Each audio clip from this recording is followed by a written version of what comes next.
Amen. Over to you, Dan. Well, hello, everyone. Can everyone give me a wave if they can see or hear? Can they? Yay, that's great. I'm presuming the rest of the Zoom people can. Okay. So it's great to be with you again. As the prayer was a long way away, yes, in Gateshead near Newcastle. So not the other side of the world. I will be with you in a couple of weeks' time in person again. But today you have me on screen, which means that I'm going to be working you quite hard. And we're going to carry on, really. So let me just do a little summary of where we were last week. So the first session was called Magnetic Foundations. What we're trying to do is to see how do we get traction to be able to witness to Christ, talk about the gospel, understand culture ourselves as disciples. And we tried to lay the foundations from that. You could say this was doing some anthropology, the study of human beings, as the Bible says it. And we looked at this whole issue of, are we enchanted or disenchanted? And then we looked at what the Bible said about that. And we said, yeah, it's a bit of both, really. Human beings made in God's image are running to and running away from God at the same time. They know and they don't know. They're image bearers, but they suppress the truth. We're cultural rebels. God has revealed that we are dependent upon him, accountable to him, and yet what we do is we suppress that truth, substitute it for other things, and so we remain dependent and accountable, but not to the living God of the Bible. And we talked about it in terms of a game of hide and seek. God is not hiding, we are hiding, but God is the best seeker. And that's where we left it last week. Remember, no one stops to think. Our job is to try and help people stop and think. So today we are going to start doing that by talking about a particular framework that I found very helpful myself. And this is what the book Making Faith Magnetic is based upon.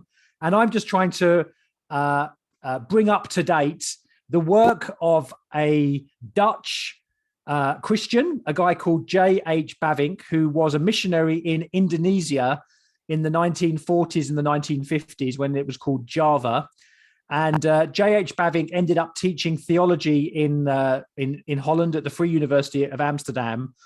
And I think his framework is really, really helpful in us understanding religion and understanding human beings. And that's what really this exposition is about. So the difference is, I suppose, is that J.H. Bavinck was used to doing this in countries where religion was established, not a secular culture, although he kind of starts to talk about that towards the end of his life. But what we're going to do is to see how does this framework work in our context, and you're going to provide the examples as we go through.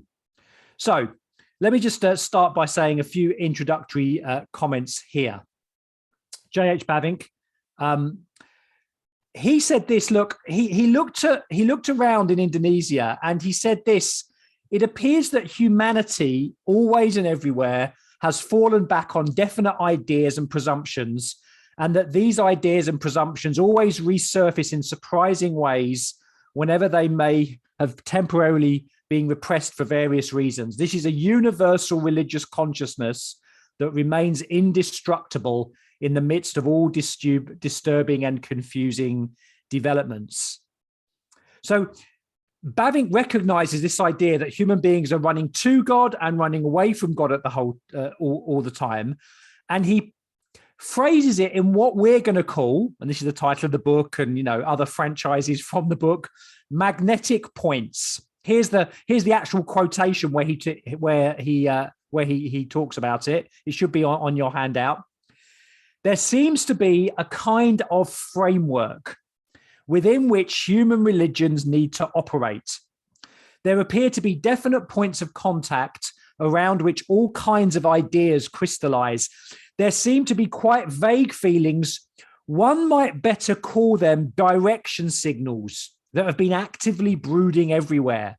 Perhaps this can be expressed thus: there seem to be definite magnetic points that time and again irresistibly compel human religious thought.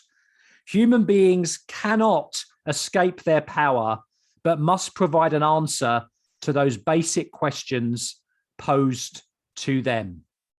So, Bavinck is saying that all human beings are attracted or drawn to what he calls these magnetic points. Another way of putting it is that these are kind of itches that human beings have to scratch. We can't kind of get away from them. Now, of course, I'm not silly. I know that people aren't waking up in the morning and saying, wow, I'm experiencing a magnetic point. People are just living their lives. What Bavinck is saying is that we, with the Bible, with our kind of X-ray vision, we can see that people are living an expression. They're answering the points in their lives. And this is where this gives us a very helpful framework when we think, oh, the person I want to try and talk to Jesus about has no interest in anything. I am telling you, they are living these magnetic points. And so this will be our point of connection, I suppose. So all we're going to do this evening is I'm going to go through these magnetic points, and then you're going to break out into groups on your tables. And I want you to start thinking about, how do you see these magnetic points being manifest in your life, the lives of your friends, our culture, Manchester? Now, a few things to say here. Firstly, this isn't easy if you haven't done it before, but what I'm trying to get you to do is look at the world theologically. I'm saying that all people are expressing these magnetic points. Now, they're not to be seen as kind of a different, like atomized compartments, separate. They all kind of perspectives on the one person. So there's points in which the points will kind of bleed into each other, and that's fine. We will take them in a kind of a sequential order. Think about, don't just think about kind of trends or things. You can think about trends, but think about how, when I describe these things at a very kind of mundane, everyday level, the people around you and even yourself, how do you see people expressing these points? How are they demonstrating this itch that they have to scratch somewhere? And this is our framework, because this week we're going to outline the magnetic points, and then next week we're going to see how the gospel connects to them. Now, that gives you a little hint about what in some ways, look, I'm going to tell you the answer to the magnetic points is going to be Jesus. I'm sorry if that's an anticlimax. That is the answer. But the way in which the gospel of Jesus Christ deals with these magnetic points might be interesting to you. As you're describing the points, try at the moment. I know many of you will want to say, oh, this is how this connects to the gospel. Great. Try and keep that in the periphery. What we're interested in this week is just like splurging it out there, like vomiting it out there, just getting stuff out, just kind of working through it. And I want to hear your ideas about how you think these points are demonstrated. Now, of course, in the book, I go into this in a lot more detail with lots more of examples. I'm presuming nobody's read the book. So if you want the kind of detailed version of all this, go and buy and read the book. But I am going to give some examples from the book and an encouragement to you, and I'm very happy to say it. All of the examples I use in Making Faith Magnetic, or most of them, are not mine. They've been given to me by students I've taught or people in churches like City or other places like that. So I'm telling you, you can do this. Yeah, you can do it. So here we go. So we're going to look at the first magnetic point. And at the end, I'll tell you how it all relates back to Romans chapter 1, which was the kind of where we started. But Bavinck says, look, the first point is this. He calls it totality. Is there a way to connect?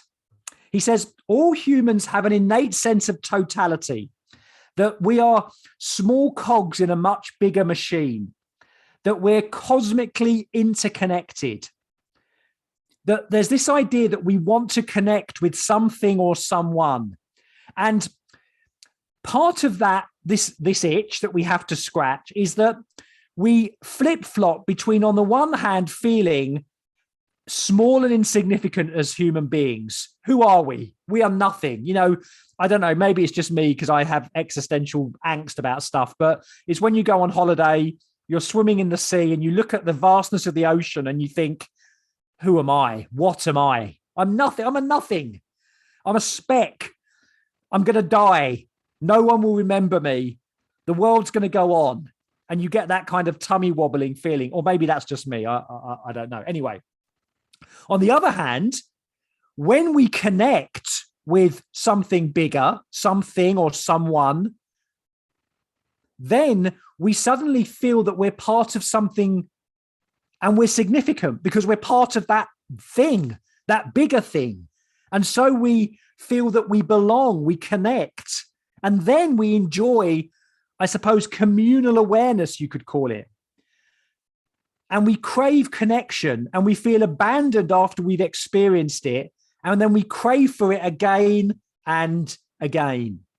So here's the first magnetic point: totality. Is there a way to connect? Now, here are some of the examples that I use in the book. And then I want you to kind of get around your tables and start brainstorming. Where do you see connection? And again, try and think about the people that you know and where they're looking for connection, as well as bigger cultural trends that you can know. Okay. So I'm going to read a little bit here. Now, I realize the demographic of you guys is younger than me. So I still use something called Facebook. I know that you're going to laugh and say no one uses that anymore. My kids tell me that. But anyway, go with me. In 2012, Facebook had its billionth user in 2012. And here is the advertising campaign, the script of the advertising campaigns for Facebook that year. Chairs. Chairs are made so that people can sit down and take a break. Anyone can sit on a chair, and if the chair is large enough, they can sit down and tell jokes or make up stories or just listen. Chairs are for people, and that is why chairs are like Facebook. Doorbells, airplanes, bridges. These are things people use to get together so they can open up and connect about ideas and music and other things that people share. Dance floors, basketball, a great nation. A great nation is something people build so they can have a place where they belong. The universe. It is vast and dark, and it makes us wonder if we are alone. So maybe the reason we make all of these things is to remind us that we're not. Now, look, I don't think Mark Zuckerberg had read the Dutch missiologist J.H. Bavinck. But here's this idea of connection. And in some ways, isn't it great that Meta, whatever you think of that, is even more this idea of connection? How do we connect? Why is there such an interest in family trees and who do you think you are? Because we want to kind of link back to find roots. Pride rallies, Comic-Con. This idea that, again, when I used to go on the London Tube, it just used to be poster after poster about dating agencies, Match.com, Silver Singles, Her. The idea that I can find someone that I can connect with and who will complete me. All of these are examples of connection. Is there a way to connect? So what I want you to do for a few minutes, let's say 5 minutes in your groups, I want you to just brainstorm where you see people trying to scratch this itch of connection, totality. Is there a way to connect? So if you go into your groups, and I think if we're online, we're going to go into our own group as well and discuss this. So 5 minutes and then we'll come back. Go.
Okay, great job.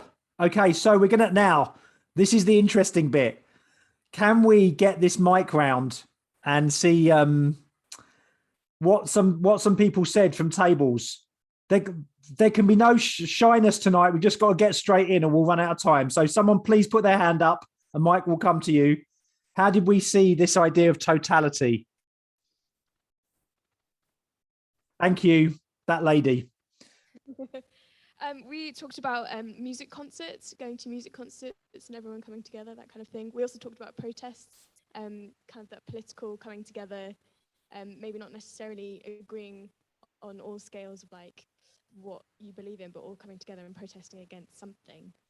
Yes. So let me just now the rest of the table can help you out here, but just push into that a little bit more. What is it about? We discussed this as well. What is it about being in a stadium or being at a concert? What rather than being in your bedroom with a hairbrush? What is going on there? Why do we want that? What's the experience there? What's happening? I think it's because it's a shared experience. It's different to when it's just an individual experience of listening to a CD or something. Yeah, great, good.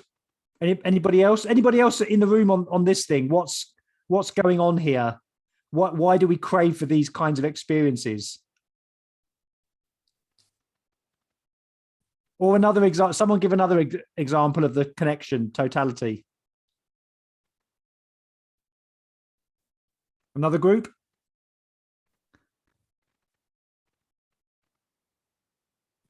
Yes, I can see in the corner. There we go. We were talking about people being involved in like their little niches, whether it's going to kayak club or like connecting on Reddit or whatever it is, being involved with people who you think understand you and who get the thing that you think is maybe a quirk or whatever. Yeah, yeah. I mean, the point was made in our group here that it's a paradox, isn't it? Because there is, I mean, the point was made here that there is a lot of loneliness around, but people do want to connect, but there's loneliness at the same time. I suppose one of the questions I asked was, does it really matter what it is? I mean, that, you know, whether it's a march, a rally, a football match, a niche group. Yeah, how important is the thing itself, the issue itself? How much is it that we just want to be with other people? Any thoughts on that in the room? Or any other totality connection examples? If not, we'll move on to our next point. Okay. Hi, Dan. Yeah, great. One of the things that I noticed when you have a big cultural movement, whether it's a protest or a march or a rally, if it's popular in the media, then that group will be a lot bigger. And then when it's not popular in the media, suddenly that group shrinks, which suggests to me that actually there's something about being connected with large groups of other people that is more important than perhaps the issue itself. Does that kind of make sense? Yeah. Yeah, no, it does. It does. And also it's the connection. I mean, and again, this starts to push towards what we'll be exploring next week. But I'm going to be arguing that the way that we're scratching these itches is ultimately making things more irritating rather than helping.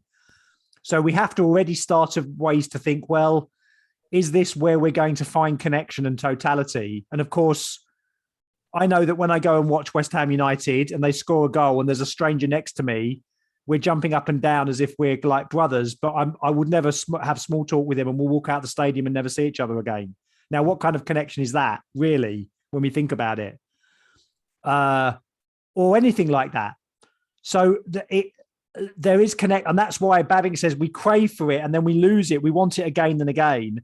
And even at more mundane levels, whether it's substance abuse or anything like this, it is that idea of wanting to kind of connect to something in some way. Okay, right. So that's the first point, totality. Is there a way to connect? Second point. Now, this one's called norm. Is there a way to live? So people have a vague sense that there are rules to be obeyed. People know that there are moral standards and codes from which they come out from outside them, but in which they must adhere. There's an appreciation of transcendent norms of behavior which apply to all people and which are cosmically ordered. This brings a sense of responsibility to live up to those norms. So here, now you might say, well, of course, I'm not talking about the 10 Commandments here in that sense. I'm saying that people do have norms. In fact, I'm going to argue that in our current cultural moment, we're hyper-normed in terms of having standards and rules and lines that should not be crossed, or boundaries, I suppose. Now, some of the examples that I give in the book. So a friend of mine was overhearing a conversation in a shop. A lady comes in and says, "Are your straws paper or plastic?" The shop owner says, "Paper." And then she says, "Oh, I'm so glad I can drink here." Or what about this one? Clothing. A friend of mine was a goth in their youth. Part of the appeal was being different to the norm, but the other side of it is that she and her friends were all different together in the same way. The goth rules were very different to the rules of the wider culture, but they were there. For example, she remembers that really well-established goths could wear baby pink because it was ironic, but if you wore it without the right credentials, you'd show yourself as not fitting in. The appeal of being a goth lies in not conforming to certain societal norms, but you still want to conform to the rules of the subculture because you need to fit in somewhere. So it's saying that we all have these rules, we all have these norms, we all have these codes that we think needs to be adhered to. Here's a more kind of mundane one. And again, I hope this will resonate with some of you, especially those of you who have done any kind of work or not, in the sense of a normal kind of office job or whatever. One person told me about how his company, like many secular employers, officially praise and promote innovation and risk-taking and say they want their employees to be free to be themselves, to express themselves, and to work in ways that suit them. Each week, this guy and his colleagues are told that this is what they are to aspire to. However, every year, the appraisal system insists on evaluating each person on a static grid of numerical scores that make no room for nuances in job description or personality. It turns out that everyone must work in exactly the same way in order to get a good score. And when your appraisal score determines your pay for the next 12 months, the practical upshot is that employees spend the whole year in a state of tension between following the rules of individualism and the rules of the appraisal statistics. Now, I'm sure some of you are thinking that about the essays that you're writing for your course or whatever. The same kind of principle applies. So this idea of a norm, is there a way to live? Now, again, back in your groups, 5 minutes, where do you see, what are the norms that the people around you are living by? What are the norms of Manchester, for example? Have a think about those for a minute and then we'll feed back. Great. Lee.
Okay, right.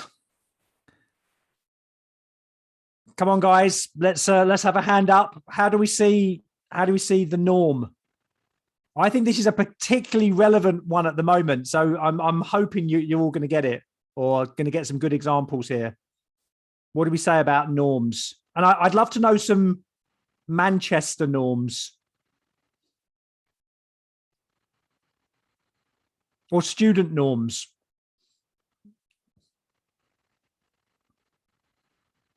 What did we say? I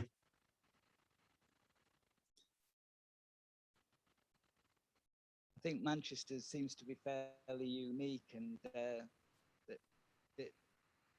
you can't really. The only wrong thing is to question people, no matter how wacky they are. If you mustn't question it, you know, you've got to embrace it. So that in itself is a norm, I think. Yeah, thank you. Other people?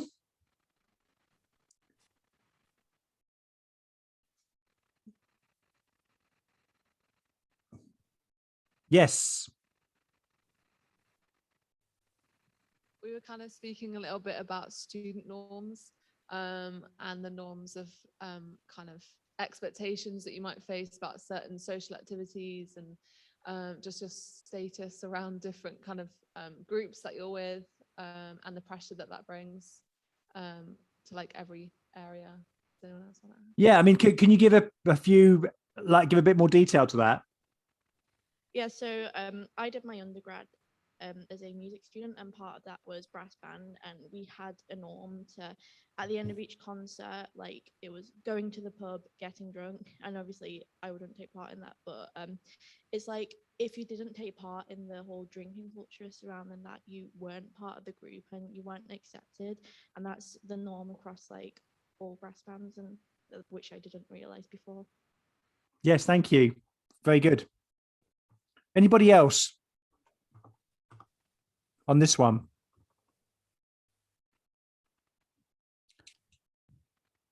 Yeah. Yeah, so we were talking about cultural norms. So example is we're planning, a wedding at the moment. And in our culture, Nigerian culture, it's so much parents take control of the wedding, and you get to have no say. And as you can imagine, it creates a very frustrating situation.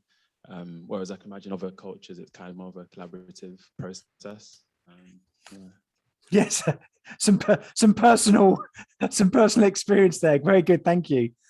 The point I'm just making. Sorry, anybody else? I'm not. I mean, is there anybody else I'm missing before I make a comment here? Has someone else got their hand up? I can't see. No. Okay. I just want to say just a minute on cancel culture, because cancel culture is a really interesting thing about the norm. I wouldn't have predicted 10 years ago that this is where we'd be, because you thought the culture was going towards more of a relativism. There weren't any rules, there weren't any norms, but actually the whole idea of cancel culture is that we've raised the bar very high in terms of what we expect of people. And, you know, even in the last few weeks, this idea that, you know, you can be struck off, deplatformed, have to resign because of something you did 10 years ago or 11 years ago is, I find, quite interesting. And again, hinting towards where we're going to be going here next week. There's this guy, remember this guy last week we called Charles Taylor, this philosopher. He makes a really interesting point. He said, humanism, the idea that philosophy of that humans is all that there is really. Humanism thought they were doing humanity a favor by getting rid of the idea of sin, or that, you know, humans are sinful, or total depravity, or any kind of Christian doctrine that we are bad. The problem is that when you take that away, you raise the bar so high and the expectations are so high that when people don't meet that, there's no way of dealing with it. As in, you have to then become quite coercive to try and make sure people do hit the mark, and they don't. And then what do? There is no capacity for comeback or restoration or what we're going to call forgiveness. And I think that's what we're seeing at the moment. There was a great example in English cricket the other month. This cricketer who was now 27, who sent a misogynist tweet or a racist tweet when he was 19, and people were saying he should never play cricket again. I mean, that is whatever you think of the issue, that's a very high bar we've set for ourselves. I mean, who is going to be left standing? And so I think we need to look forward to next week when we can say, well, how does the Christian way of viewing things deal with that? What do we think about not just having a standard, but what happens when we don't meet that standard, whatever that standard might be? So I think that's the norm. I think is a very interesting one in our current climate. It's almost we've almost hyper-normed in a way that we weren't maybe 10, 15 years ago. Has anyone got any comment on that particular issue? Who wants to say something? If not, we'll go on to our third magnetic point. And this one's called deliverance. It's the idea that we know that something is not quite right with the world. And that's a common and little disputed notion. There's finitude, there's brokenness and wrongdoing. And the problem of suffering consistently confronts us. We mourn for a paradise lost and long for deliverance, a way out. And yeah, I kind of some of the examples here, I mean, they're little deliverances and they're big ones as well. In your groups in a minute, I want you to think about what are the kinds of big problems that people, if you said to your friends, what's the biggest problem in the world? What would they say? And if you said, how can it be solved? What would they say, if it can be solved at all? And there's all kinds of issues here. There's problems that we perceive out there, the government, family, a lack of education or whatever. But there's also problems closer to home. In the book, the magnetic book, I talk about the problems are not just out there, but in here. The book, The Chimp Paradox, presents a mind management model created by Steve Peters, a psychiatrist who's transformed the careers of many of our sporting heroes. In this model, we come to understand that the problem is ourselves and the solution to the problem is ourselves. We long to be in a place where we are not controlled by our desires, our inner chimp, and must save ourselves from our own brain. Interestingly, in Peter's view, the impulsive part of your brain, your chimp, is not even you. And then I make the point that if people think that's quite heavy, we actually want to be delivered from thinking about deliverance. So the example I give here is a pastor, a friend of mine who's in church ministry, who's discipling two men in his congregation in their 30s who are both addicted to the mobile phone game Clash of Clans, just because they just can't deal with the world and they just lose themselves in Clash of Clans. And in some ways, that's a deliverance from thinking about deliverance. And then on this one, I think ultimately there is this idea of, can we be delivered from death? How are we delivered from death? By thinking about it, by thinking we can prolong life, all kinds of relevant things there. So in your groups, just think about what are these mini deliverances that people want deliverance from every day? And the bigger questions, what do they think the problem is? And how do we get back to the world that we all want, I suppose? Have a think about that in your groups for a few minutes. Thanks, Liam.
Right, guys.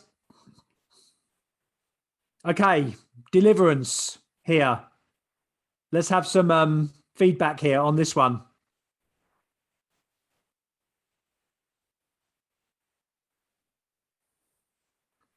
I hope we're warming up. We're discussing all kinds of things in our group, so come on.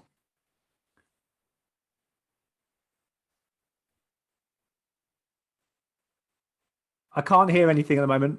Louder, a bit louder. Oh wait, I can hear. Okay, right. There you go. That's better. I do know. Whoa, that's a bit too loud. Okay. If I hold it here. All right. That's perfect. Yeah. Yeah, we were talking about a couple of things. So firstly, we were talking about how kind of like influencers on social media, they try and sell a certain lifestyle, and like along with like products and stuff like that. And the reason why generations like mine kind of buy into it is because they know that they're unable to achieve like the bigger luxuries like previous generations have been able to, like, you know, buying a home, having bigger assets like a car or whatever. So we just like we just, you know, we kind of use like small luxuries like new clothes, a little scented candle or whatever to try and like escape from that reality, if you know what I mean. So I guess the small luxuries are like the deliverance from the reality that we live in. And also we'll talk about this article that I read in The Atlantic, and it was written by this game programmer, and he was saying how like Mark Zuckerberg in making the metaverse, he's like, because it's literally, you know, this virtual universe which has exactly the same things that our real world has. But the thing is, he's like attempting to create a more redeemed world, if that makes sense. But then he touched on the fact that actually, like, that's just not going to happen, because the same issues that we have here are just going to reproduce in the metaverse. And then we were kind of like talking about how that's, you know, some people's way out is through just making a new world. But then we were talking about that will just never work out, because that new world, like the metaverse, is kind of made in our own image, and our image is corrupt. So like that sin that's always there will just keep reproducing in whatever form, because we never seem to address that. Wow, fantastic. There you go. What a table. Right, other tables, come on. How do you kind of let's get your, I mean, it was interesting in our group. I mean, I don't know whether, are there any, what are the kind of particular Manchester deliverances? I mean, the point that was made in our group in terms of maybe the economic dealing with inequality is a big thing, obviously with Marcus Rashford and the food issue and everything like that. Does anyone want to comment on that in terms of, is there a particular Manchester deliverance?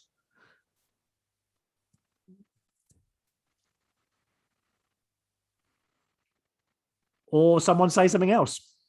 Yes. Can you hear me? Yeah, yeah. We know that there's always a need for there to be a problem. People need a problem. So obviously the big one at the moment is climate change. And, you know, people are sort of tearing their hair out and going on demos. So it seems that it's almost like in the newspapers, bad news is good news. Yeah, why do you think we need a problem? Why do you think we need a problem? Why do we want problems? I don't know, but we were reflecting that if people seek forgiveness and if they can't find it, then they have to look for someone else who's more guilty than themselves, or some other problem that's bigger than the problem that they've just caused. Yeah, very good. Very good. Anybody else on this one?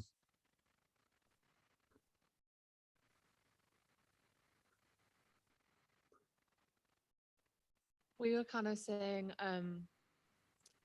it kind of links back to the norm. If we've kind of misidentified who we are and kind of what our purpose is, then we can run to escapism, was one of the things that we said. Yeah. People try and find deliverance in.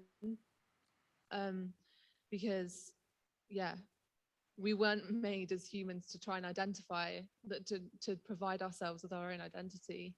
And that's what the world screams, like, you be your own person. It's all you need is found in you. and people collapse under the weight of that,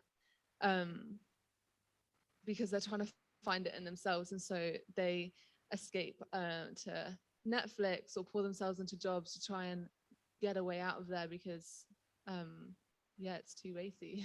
And people Yeah. realize it. So it comes back to the way that our culture has just not identified the real issue of sin, and we have nowhere else to turn to because the bar is too high. Yeah. Can I stay with you from that one for a minute? Because again, I was doing a group of students in Newcastle just this week, and it was the same issue of the tension or the anxiety of being told you can change the world, and the expectations that have been put on you, and you very quickly realizing that you can't, and what you deal with that. Do you resonate with that? And other students, I suppose, in the room, how does that play out? Is that a correct kind of anxiety that you have?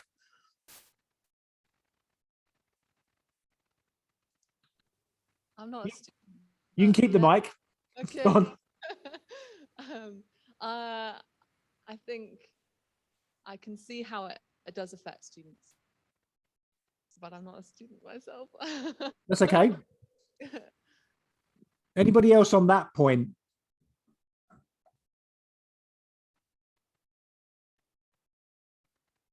I think, yeah. So I was just going to say, like, I don't feel like it personally affects me, but I think it can be something that can be very anxiety provoking. Like, I've been working in a school, and they were teaching year sevens about global warming, and they were saying if you don't change your way of living, then by the time you're older, this will be the world will be a mess. And I just think it's just too much, the pressure that they put on people. Thank you. I mean, it's not just this point, it's not just a looking forward, it's a looking back. It can be, there was a golden age when things were much better. I mean, this is a classic theme. I mean, if you know anything about history, and the Romantics, who were pushing against rationalism, especially after the bloodiness of the French Revolution. But the Romantics are great. I love the Romantics. They used to build ruins because they wanted to look back to a time when, that's why they love the kind of Arthurian legends and all of these things, because it was a kind of a look back to a lost age. And I think, there's a lot of looking back as well to when things were much better, that kind of nostalgia. And again, in some ways, that's a kind of deliverance, an escape from the reality that we're in at the moment. Okay, great. Right, fourth magnetic point. This one's my favorite. This, if you can have a favorite. This one's called destiny. And it's this question of we know ourselves to be kind of players, active players in the world, but there's a nagging feeling that we're also passive participants in somebody else's world. And Bavinck has this great line. He says, look, as human beings, we think that we both lead our lives and undergo our lives. Isn't that great? We lead our lives and we undergo our lives. And we feel both at the same time. I mean, some of us might think that we lead more. Some of us think we might undergo more. But it's this tension, I suppose, between what you might call fate. Are we just puppets on a string? What control, what freedom do we really have?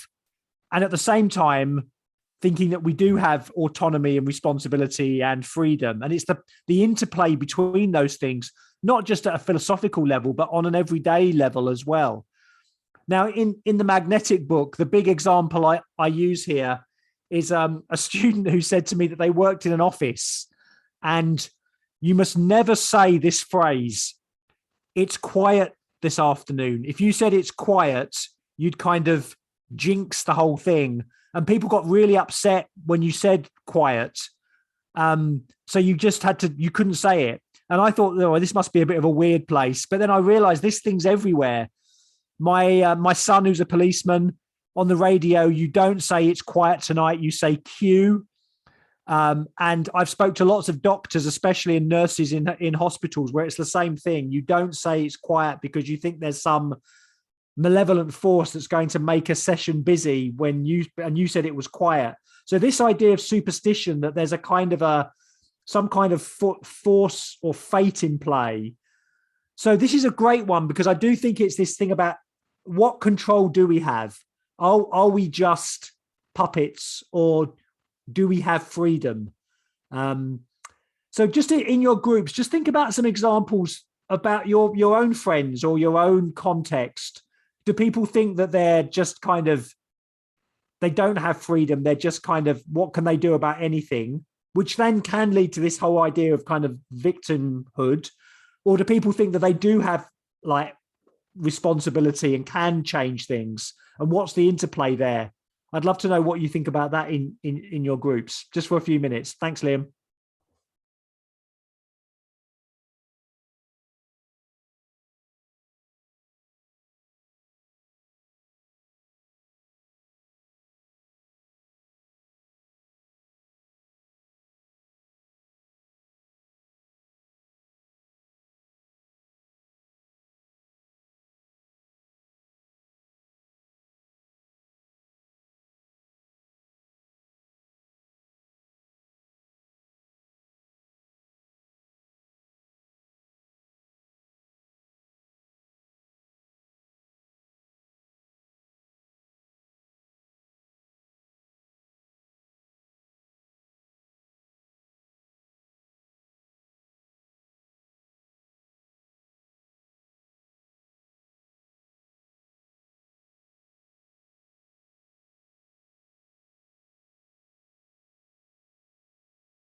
Okay, what do we say for this one? For Destiny?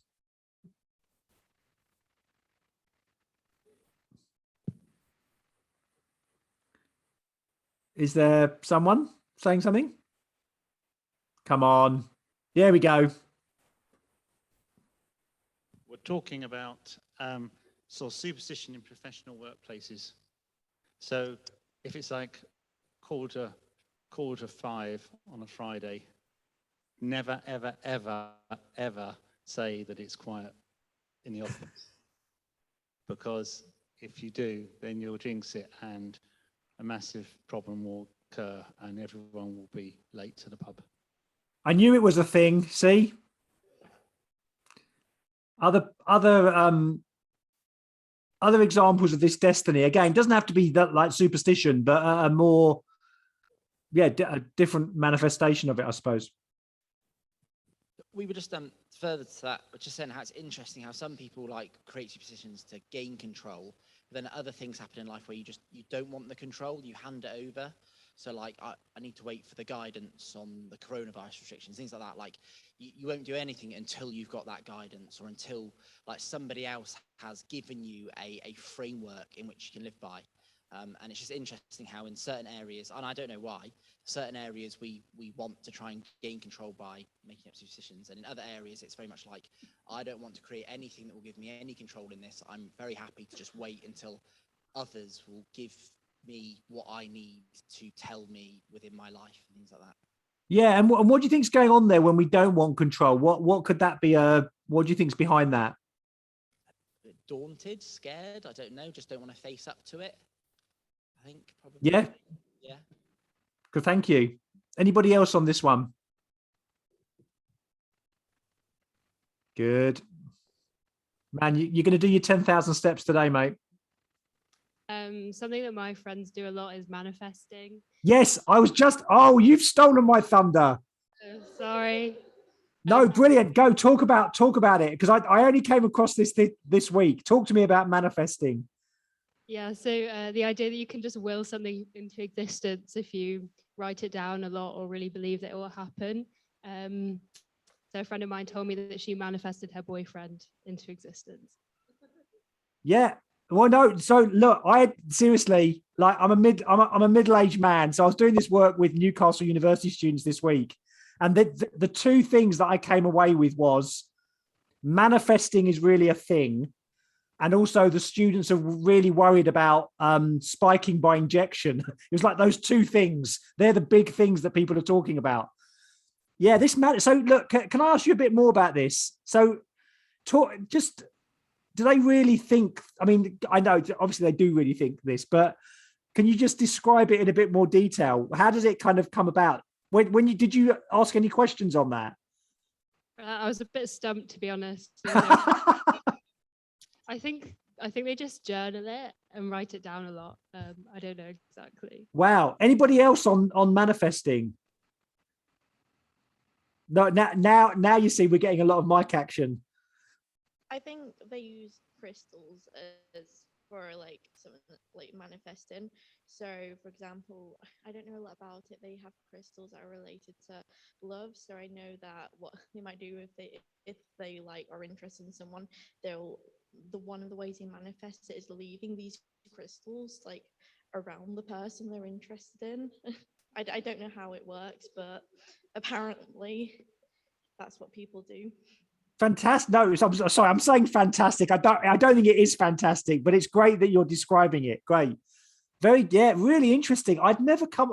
It's obviously a big thing at the moment. And I did a bit of a search on it, and it is, a lot of people are talking about it. Yeah, sorry. Manifestation came up on our table as well, but we really like dissected it kind of. So we'll talk about a lot of videos out there now that talk about how if you look at yourself in the mirror, you will lose weight. Like if you look at yourself in the mirror and say, I will lose weight, you will somehow magically lose weight. But we were kind of like dissecting that and saying like, okay, is it really the words that will make you lose weight, or is it the actions? And so like Josh talked about how, like, for example, like a lot of sport can be seen as like mental, but where you actually have to believe that you are you have the ability to do it. And we talked about Michael Jordan and how he was to say, and how he said in like interviews about how, you know, his coach said that he couldn't do it, but he always believed that he could do it. But is it, we have to ask ourselves, like, is it the fact that he believed and that he told himself that he could do it, or was it the work that he put in to actually do it? And like, honestly, like, the reason why all of these like theories about like, oh, if you just say that you could do it, it will just magically happen, is so popular today, is because we actually understand that we live in such a chaotic world, and like we want to have some sort of control. We want to believe that there's an easy way to have control. And in reality, it's not that simple. Like it actually work to do But it. this is, but again, this is why conspiracy theories are so popular and why we're attracted to them, because we want some kind of ordering, I think, to say there is a way of understanding this craziness. So I think that's why we're attracted to those kinds of things. Again, you know, these are particular examples, but I think also this idea that we're just kind of cogs in a wheel and we can't do anything about it. You know, I can't get on I can't get a mortgage. The government, it's that kind of, I'm in the system, and that I've got no freedom to break out of the system. I think a lot of people feel powerless. And again, at the same time, when we're being told at the same time, you can be who you want to be. So there's a real tension there that I think this Destiny one works through. And I think that does speak to what we said last week about the enchantment versus disenchantment. I think this is where we do see enchantment. You know, horoscopes, crystals, all of these things are very popular.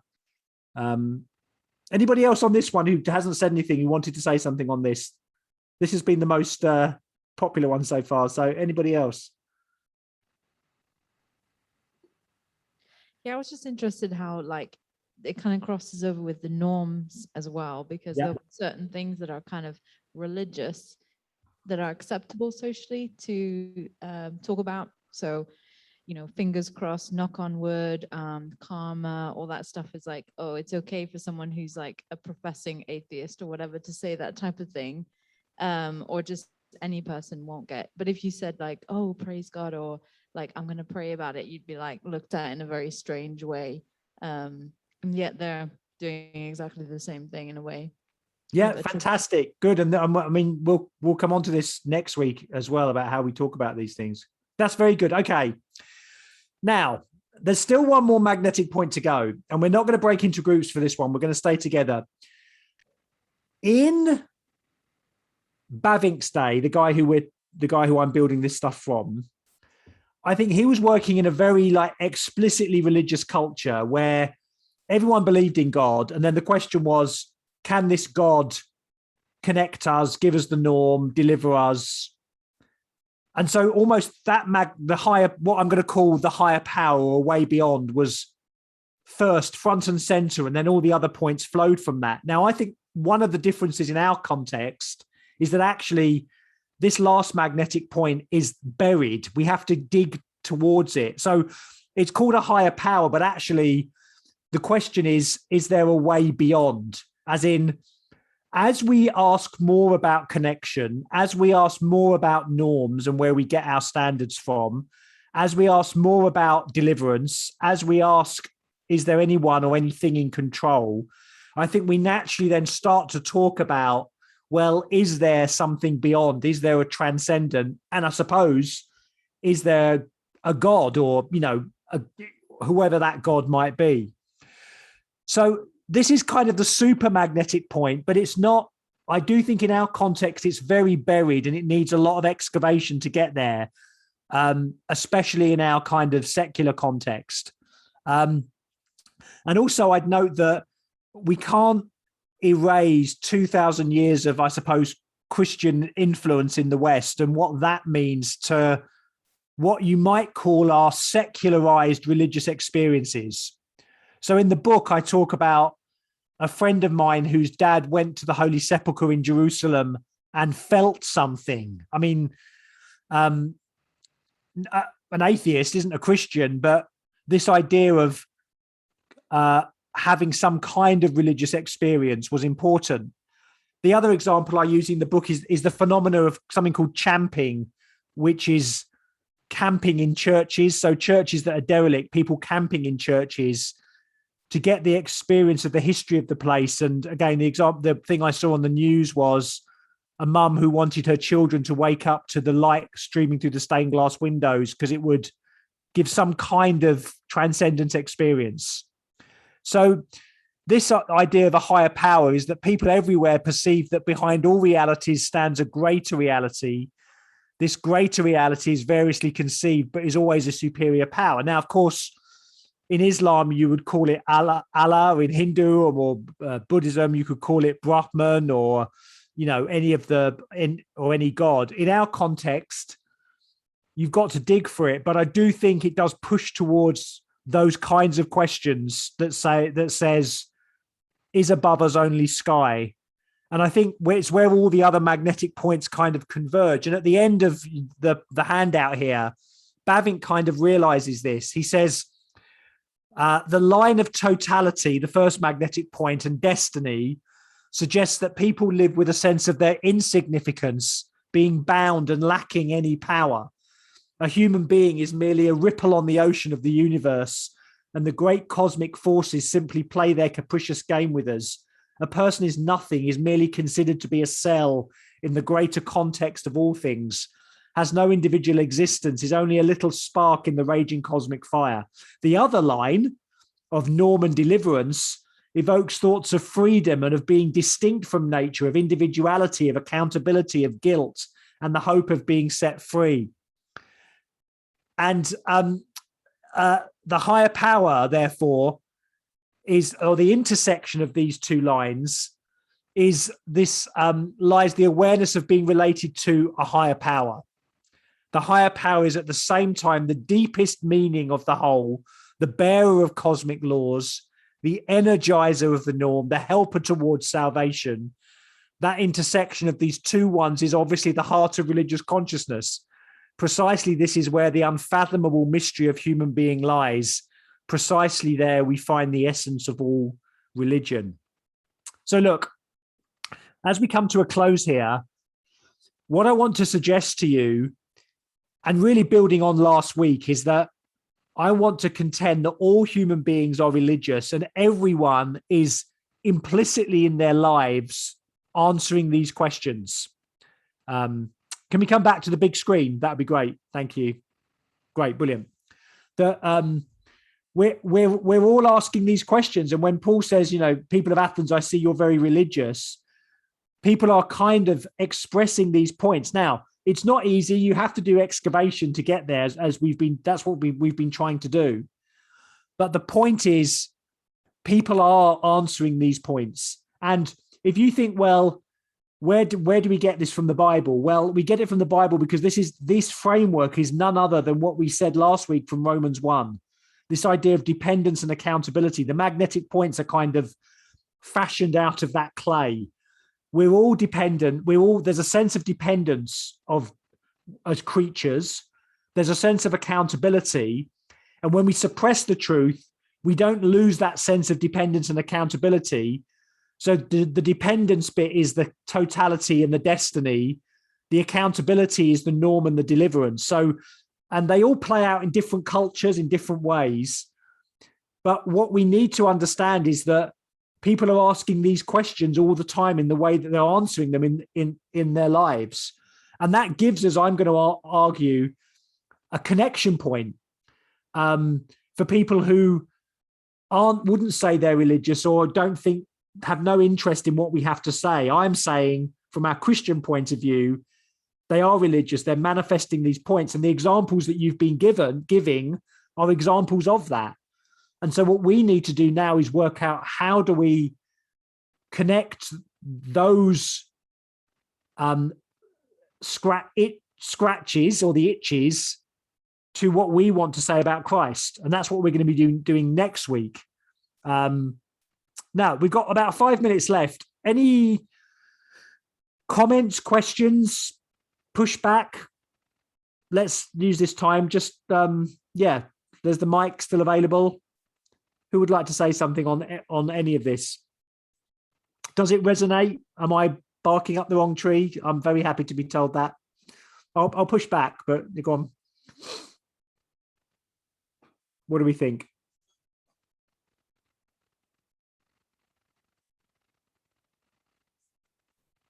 Hey Dan, it's helpful to that final point, bringing everything back to converging on that final point, I think is a really helpful way of pulling them together. And I certainly think the magnetic points as you've outlined them really do resonate. And the more you kind of dig into the examples, the more you can kind of go, oh yeah, I've seen that, or I do that, or I just had that conversation the other day about this. So yeah, lots of really rich application. And I think it really does open your eyes to looking at conversations around the workplace, with friends at the school gate in a slightly different light, if that makes sense. Yeah, no, it does. And that's the thing. It's meant to be giving you a kind of a new set of lenses. And what I'd love you to do, I mean, this is your kind of homework this week, and is that now you've got that framework, I'd love every one of you just this week to think of coming back next week to say, oh, I saw what could be a magnetic point in a conversation I had, in something I read, in something I watched, in anything. And I think we'll start next week by giving, did anyone come up with any examples? And then the task next week will be to see, okay, how does Jesus relate to this? And what does that mean for the gospel and our proclamation of the gospel and our witness to Christ?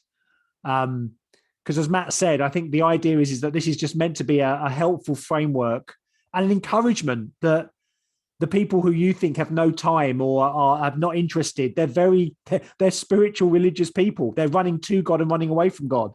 They're trying to scratch these itches. Any other comments or questions from anyone?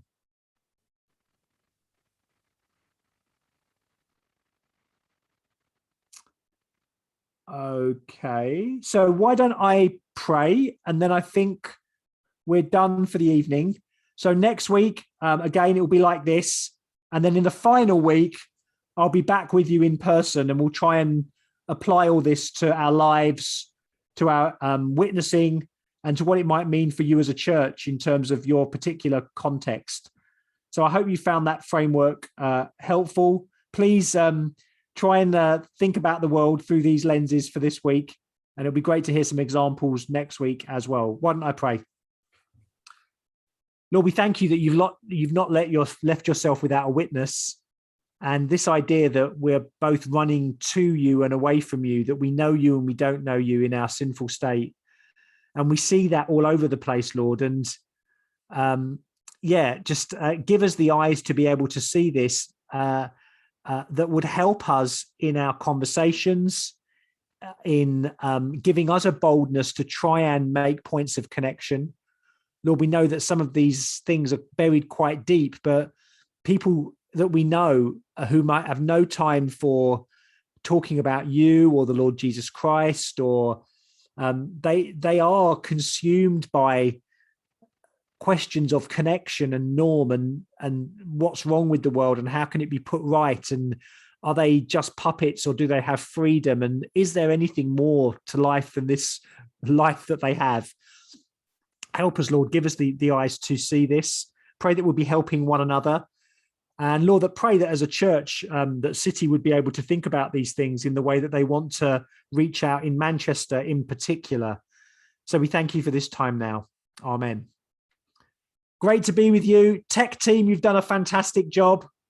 And I'll see you all next week.